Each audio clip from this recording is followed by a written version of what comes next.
Hi, my name is Cat Levine from Think and Be Me, building children's mental health and well-being for life. In our 3 steps, we talk about noticing and naming how you're feeling, calm your body and calm your brain, and catch it, check it, change it, which is identifying the stinking thinking and replacing it with cool cat thinking. Now, you may be asking, what is stinking thinking? The official term that counsellors use is cognitive distortions, and it's like we can have gloomy glasses and that everything we see in a negative light because of this lens that we view life through. But there's a whole lot of different types of stinking thinking or cognitive distortions, and there's a poster that you can get from the website, or it may be up in the classrooms, or available as a download on our website, and it simplifies down these different types of stinking thinking and an example on them of them. Now, one of the ones we cover in our video series is mind reading. You assume you know what someone else is thinking, they must not like me.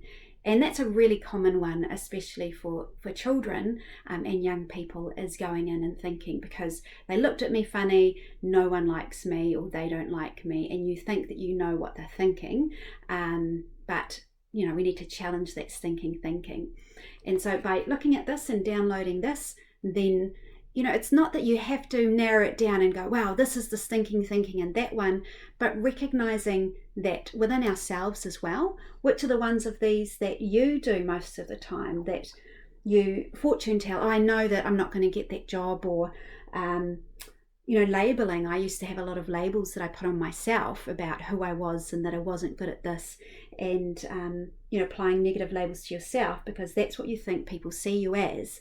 So challenging these within ourselves, but also recognizing that with the children. You don't need to go too in depth into it, but just realize, hey, I can hear that maybe they're stuck in the self-blame, especially when parents are having problems, then often they can blame themselves. So that's a bit more of stinking thinking. You can learn more about that in the children's series of videos, the Think and Be Me videos.